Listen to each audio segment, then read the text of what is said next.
శ్రీకృష్ణ పరబ్రహ్మణే నమః. నిన్నటి పారాయణంలో మనం శుకుడు పరీక్షితుడికి ఈశ్వరుడి గురించి ఎలా తపస్సు చేయాలి, ఈశ్వరుని ఎలా పట్టుకోవాలి అనే విషయం గురించి చెబుతున్నారు. పరీక్షిత్, నీవు చేయవలసింది ఏమిటో తెలుసా? నీ అంత నీవుగా నేను భక్తిగా ఉంటాను అంటే కుదరదు. నీకు ఈశ్వరుని యందు పూనిక కలగాలి. ఇంట్లో కూర్చుని భగవంతుని మీద భక్తి రావాలి అనుకుంటే రాదు. ఈశ్వరునికి ముందు నీవు నమస్కారం చేయడం మొదలు పెడితే ఆయన నీకు ఒక దారి చూపిస్తాడు. భగవంతుని కథలు వినడమే స్థితికి నిన్ను తీసుకెడతాడు. కానీ మనిషి కొన్ని కోట్ల జన్మల వరకు అసలు భాగవత కథ వైపు వెళ్ళడు. ఒకసారి వెళ్ళాడు అంటే అతని జీవితంలో గొప్ప మార్పు ప్రారంభమైందన్నమాట. అది విసుగులేనిది, ఆశాంతము రక్షణము ఇయ్యగలిగినది.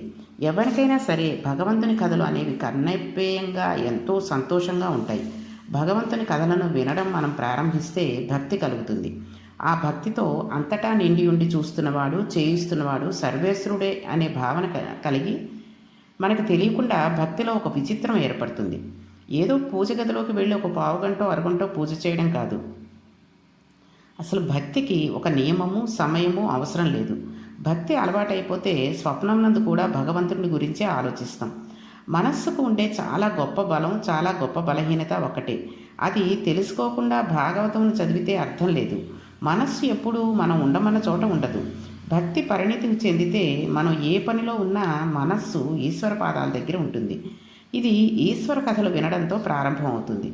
మన ఇంద్రియాలు ఎలా వాడితే అవి అలా పుచ్చుకుంటాయి. మనం తీసుకెళ్లి దుష్ట వస్తువు ముందు పెట్టినట్లయితే దానినే పట్టుకుంటుంది. మనం దీపమంక చాలాసేపు చూసి కళ్ళు మూసుకుంటే వెంటనే దీపశిఖ మన కళ్ళలో కనబడుతుంది. మన ఇంద్రియాలతో ఏ వస్తువును తాదాత్మ్యతంతో జాగృతిలో చూశారో దానినే స్వప్నంలో కూడా చూస్తూ ఉంటాం. సంస్కారం కూడా దానిని బట్టి వస్తూ ఉంటుంది. గుళ్ళోకి వెళ్ళడం, ప్రదక్షిణలు చేయడం, భగవంతుడి గురించి మాట్లాడుకోవడం వంటి పనులు చేయడానికి మనసు ముందు మొరాయిస్తుంది. అటువంటి పనులు చేయడానికి మనసు ముందుకు రాదు. కానీ మనం నెమ్మదిగా మన మనస్సుకి అటువంటి పనుల వైపు తిప్పామనుకోండి, ఇక మొరాయించడం మానేసి ఊరుకుంటుంది. నెమ్మదిగా గుళ్ళోకి వెళ్ళడం, ప్రదక్షిణాలు చేయడం, భగవంతుడి గురించి మాట్లాడుకోవడానికి అలవాటు పడిపోతుంది. అదే మనస్సుకు ఉన్న గొప్పతనం. ఒకవేళ ఏ రోజైనా మనం వెళ్ళలేకపోయినా ఇవాళ గుళ్ళోకి వెళ్ళలేదు అని హెచ్చరిస్తూ ఉంటుంది. భాగవతం మనస్సుకు ఆలంబన ఇస్తుంది, మనస్సును మారుస్తుంది, ఈశ్వరుని వైపు తిప్పుతుంది. దీనిని అందరూ పొందలేరు. ఈ అదృష్టం పొందాలి అంటే ఈశ్వరానుగ్రహం కూడా ఉండాలి. ఎవరిని ఈశ్వరుడు అనుగ్రహిస్తాడో వారు మాత్రమే భాగవతమును వినగలరు తప్ప అందరూ భాగవతమును వినలేరు. అందుచేత భగవత్ కథాశ్రవణను ప్రారంభం చెయ్యి. ఈ సమస్త జగత్తును సృష్టించినవాడు ఆయనే అని చెప్పాడు శుకుడు. చెప్పి బ్రహ్మోత్పత్తి, స్వయంభువ మనవు ఎలాగా జరిగాయి అనే విషయాన్ని చెప్పడం మొదలెట్టాడు. విదురుడు కురుసభలో ఉండగా ఒకానొక సందర్భంలో ఆయన అవమానింపబడ్డాడు. అప్పుడు విదురుడు అక్కడి నుండి బయలుదేరి ఉద్ధవుడి దగ్గరకు వెళ్ళిపోయాడు. వెళ్ళి ఉద్ధవుడిని కృష్ణ భగవానుడు ఎక్కడ ఉన్నాడు అని అడిగాడు. అప్పుడు ఉద్ధవుడు కృష్ణ భగవానుడు నిర్యాణం చెందాడు, యాదవులందరూ వెళ్ళిపోయారు అని చెప్పాడు. ఈ సందర్భంలో పరీక్షిత్తు, ఉద్ధవుడు కూడా యాదవుడే కదా, అతను ఎందుకు ఉండిపోయాడు అని శుకుని అడిగాడు. కృష్ణుడికి ఏ జ్ఞానం ఉన్నదో అది ఉద్ధవుడికి ఉంది. కృష్ణుడు తన తర్వాత లోకములకు చెప్పుకోవడం కోసం ఉద్ధవుడిని భూమి మీద ఉంచేశాడు. ఉద్ధవుడు శ్రీమన్నారాయణ ఆదేశం అనుసరించి బదరికాశ్రమంకు వెళ్ళిపోతున్నాడు. అలా వెళ్ళిపోతున్న ఉద్ధవుడిని విదురుడు కలుసుకుని, నీవు శ్రీమన్నారాయణ దగ్గరకు తెలుసుకున్న భాగవత జ్ఞానమును నాకు చెప్పవలసింది అని అడిగాడు. అప్పుడు ఉద్ధవుడు, ఇది నా దగ్గరే కాదు, జ్ఞానమును మైత్రేయుడు కూడా చెప్పగలడు. ఇప్పుడు మైత్రేయుడు హరిద్వారంలో ఉన్నాడు, అక్కడికి వెళ్ళి వినవలసింది అని సలహా చెప్పాడు. అప్పుడు విదురుడు గంగపడిన చోటైన హరిద్వారం వెళ్ళి భాగవత జ్ఞానమును విన్నాడు. శ్రీ మహావిష్ణువు నాభికమలంలో నుండి చతుర్ముఖ బ్రహ్మగారు పుట్టారు. అప్పటికి సృష్టి లేదు. లోకములన్నీ నీటితో నిండిపోయి ఉన్నాయి. నీటితో నిండిపోయి ఉన్న లోకముల యందు తాను ఏమి సృష్టి చేయాలో ఆయనకి ఏమీ అర్థం కాలేదు. చుట్టూ చూశారు. నేనన్నవాడిని ఒకటిని వచ్చాను కదా, నన్ను కన్నవాడు ఒకడు ఉండాలి కదా అని చుట్టూ చూశాడు. చుట్టూ నీళ్లు తప్ప ఏమీ లేవు. జలప్రళయం అయిపోయి ఉంది. కంగారు పడ్డాడు. ఏమిటి సృష్టి చేస్తాను, ఎలా సృష్టి చేస్తాను అని ఆలోచిస్తున్నాడు. అప్పుడు ఆయనకు పైనుంచి తప అనే ఒక మాట వినబడింది. తప్పించు అనే మాటలు వినబడ్డాయి. అప్పుడు ఆయన తప్పించాడు. ధ్యానమగ్నుడై ఈ మాట ఎవరి నోటి నుండి వెలువడిందో ఆయన దర్శనం ఆపేక్షించాడు. అలా తపించగా తపించగా శ్రీమన్నారాయణ దర్శనం అయింది. ఆయన నీవు ఇలా సృష్టి చెయ్యి అని బ్రహ్మగారికి వేదములు ఇచ్చి ఆదేశం ఇచ్చాడు. అప్పుడు చతుర్ముఖ బ్రహ్మగారు సృష్టి చేయడం ప్రారంభం చేశాడు. ఆయన అలా సృష్టి చేయడం ప్రారంభం చేయడంలో ఒక గమ్మత్తు ప్రక్రియ జరిగింది. బ్రహ్మం నుండి సృష్టి వెలువడింది. ఆయన రకరకాలైన సృష్టి చేశారు. అలా సృష్టి చేయడంలో కూడా ఒక గమ్మత్తు ఏంటంటే, ఆయన మొట్టమొదట సనక, సనందన, సనత్కుమార మొదలైన వాళ్ళని సృష్టించారు. ఆ నలుగురిని సృష్టించి మీరు సృష్టిని వృద్ధి చేయండి, బిడ్డలను కనండి అంటే వాళ్ళు అన్నారు, మేము ప్రవృత్తి మార్గంలో వెళ్ళాము, ఆ మార్గం మాకు అక్కర్లేదు, మేము సృష్టి చేయం, మేము శ్రీహరి పాదాలు చేరిపోతాం అన్నారు. వారు ఎప్పుడూ 5 ఏళ్ల వయసులో ఉంటారు, అంటే కాలములకు లొంగరు. వారు 5 ఏళ్ల వయసుతో చిన్నపిల్లల బట్టలు విప్పుకుని ఎప్పుడూ ధ్యానం చేస్తూ వాళ్ళు శ్రీహరి వైపు వెళ్ళిపోయారు. అప్పుడు బ్రహ్మగారికి కోపం వచ్చింది. కోపంతో తన భృకుటి ముడివేశాడు. అందులోంచి నీలలోహితుడనే పేరు కల రుద్రుడు పుట్టాడు. వాడు కింద పడి ఏడవడం మొదలుపెట్టాడు. అప్పుడు బ్రహ్మగారు వారిని ఏడవకు ఏడవకు అన్నాడు. రుద్రుడు నేను ఎక్కడ ఉండాలి, ఏం చేయాలి అని అడిగారు. ఇక్కడ మనం ఒక విషయాన్ని గమనించాలి.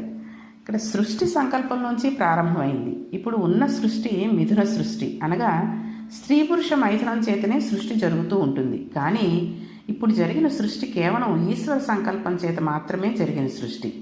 అప్పుడు చతుర్ముఖ బ్రహ్మగారు నువ్వు పుడుతూనే ఏడ్చావు కాబట్టి నిన్ను రుద్రుడు అంటారు అని చెప్పి అప్పుడు రుద్రుడికి 8 రూపాలను 8 భార్యలను ఇచ్చి నీవు ఇలా ఉండి సృష్టి చెయ్యి అని చెప్పాడు.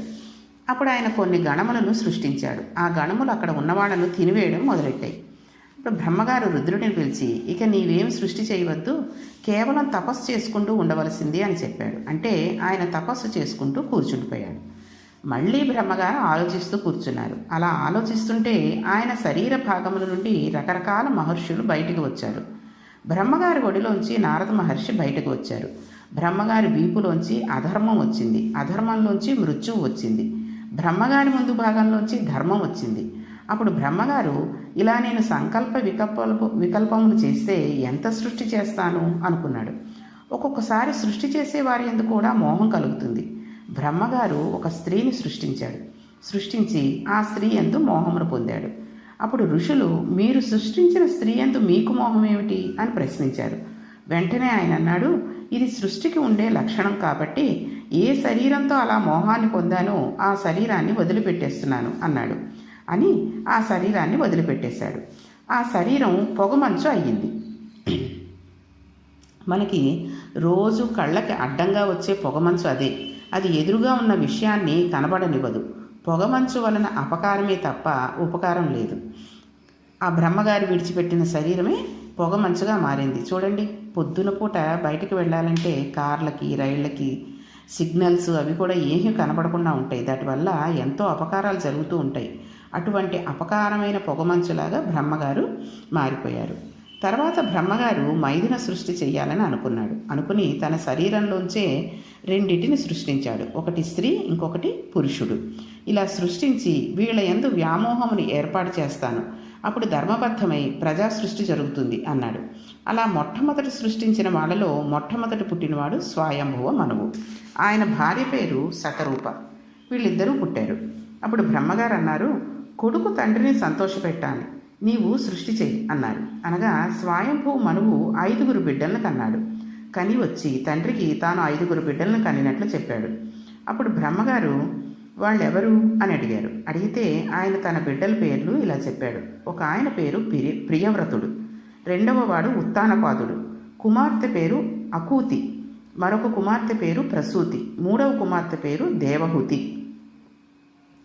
దేవహూతి. ఈ విధంగా స్వయంభువ మనువు 5 బిడ్డలను కన్నాడు. 3 స్త్రీలు, 2 మగపిల్లలు. 5 బిడ్డలను కన్నాను, ఇప్పుడు ఏం చెయ్యను అని తండ్రిని అడిగాడు. అప్పుడు బ్రహ్మగారు శ్రీహరిని సంకీర్తన చేస్తూ యజ్ఞ యాగాది క్రతువులు చేస్తూ సమస్త ప్రాణులను రక్షిస్తూ పరిపాలన చేయవలసింది అని చెప్పాడు. అప్పుడు ఆయన, నాన్నగారు అలా పరిపాలించడానికి భూమి ఎక్కడ ఉన్నదండి అని అడిగాడు. మీరు సృష్టి తామరతంపరగా ఎలా పెంచాలా అని ఆలోచన చేస్తున్న సమయంలో ఈ భూమి ప్రళయంలో వచ్చిన సముద్ర జలాల్లో పడిపోయి రసాతలానికి వెళ్ళిపోయింది. పాతాళలోకంలో ఉన్న ఆ భూమిని పైకి తీసుకువస్తే ప్రాణులన్నీ భూమి మీదకి చేరుతాయి. అప్పుడు ఇంకా సృష్టి జరిగి ఇంకా ప్రాణులు వచ్చి అప్పుడు దీనిని పరిపాలించడానికి అనుకూల్యం ఏర్పడుతుంది. ఇప్పుడు ఈ భూగోళమునకు పైకెత్తండి అన్నాడు.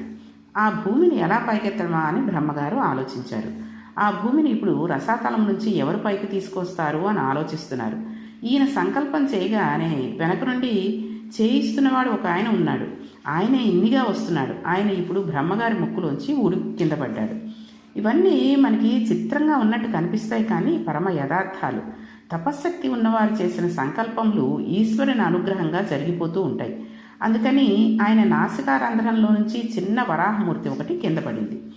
ఆ విధంగా నాసికారంధ్రం నుండి కింద పడిన ఆ వరాహము దంస్ట్రలతో పెద్ద పెద్ద కొండంత అయిపోవడం మొదలుపెట్టింది.